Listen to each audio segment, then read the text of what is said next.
प्रिय विद्यार्थियों, हम लोग बात कर रहे थे सतत विकास के बारे में,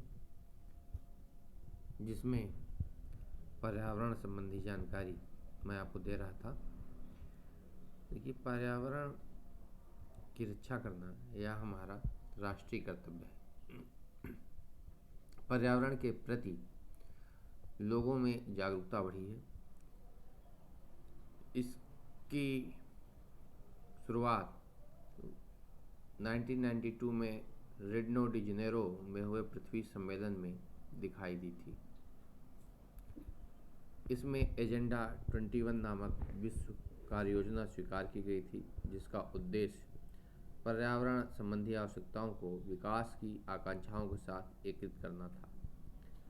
संयुक्त राष्ट्र महासभा ने भी जून 1997 के अपने विशेष सत्र में इसी बात को दोहराया था। भारत में भी पर्यावरण की सुरक्षा के लिए, प्राकृतिक संसाधनों के संरक्षण के लिए अनेक नीतियाँ और कार्यक्रम बनाए गए। पर्यावरण के प्रति जो भारत सरकार की नीति है, एजेंडा 21 सिद्धांतों पर आधारित है, जिसमें कुछ बातें महत्वपूर्ण कही गई हैं, जैसे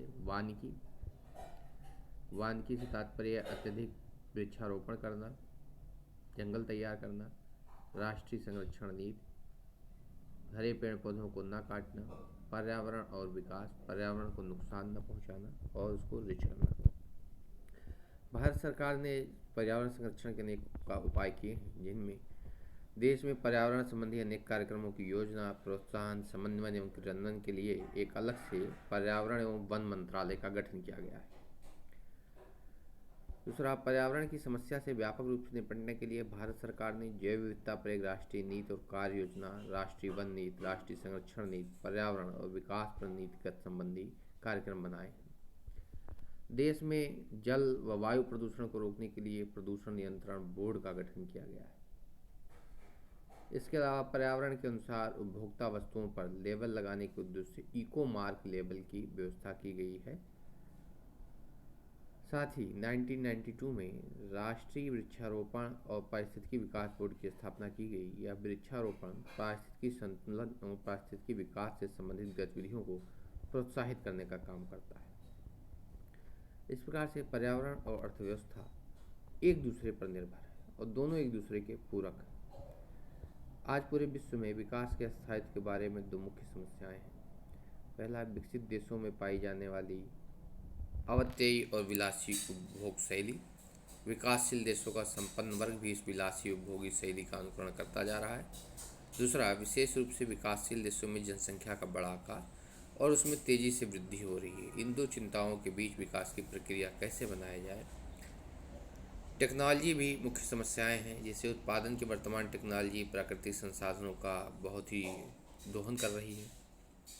जो गैर पुनरुत्पादनीय संसाधन है, जैसे कोयला है, गैस है, पेट्रोलियम, और पुनरुत्पादनीय उत्पादन जैसे वन, पशु और पानी, आशंका है कि इनका अधिक प्रयोग होता रहा तो भावी पीढ़ी को प्राकृतिक संसाधनों से वंचित होना।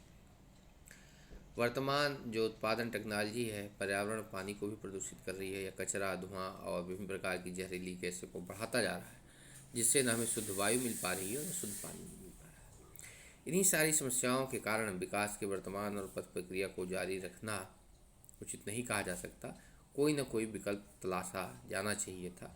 इसी से अस्थायी विकास की अवधारणा का जन्म हुआ है। अस्थायी विकास को भावी पीढ़ी की अपनी आवश्यकताओं को पूरा करने की क्षमता के साथ समझौता किए बिना वर्तमान पीढ़ी की आवश्यकताओं को पूरा करने के रूप में परिभाषित किया जा सकता है। यह अवधारणा अंतर पीढ़ी और अंतरा पीढ़ी दोनों की ओर ध्यान देती है। इस प्रकार यह दोनों पीढ़ियों, वर्तमान और भावी को अपनी संभाव्य क्षमताओं का सर्वोत्तम उपयोग करने में समर्थ बनाती है।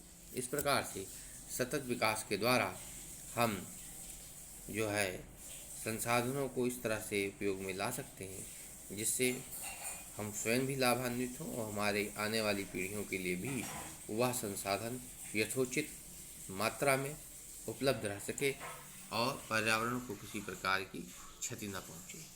तो ये सारी बातें इतनी सतत विकास की अवधारणा से संबंधित हैं, अर्थात धारणीय विकास, सहनशीलता के साथ विकास करना इसकी मूल संकल्पना है। धन्यवाद।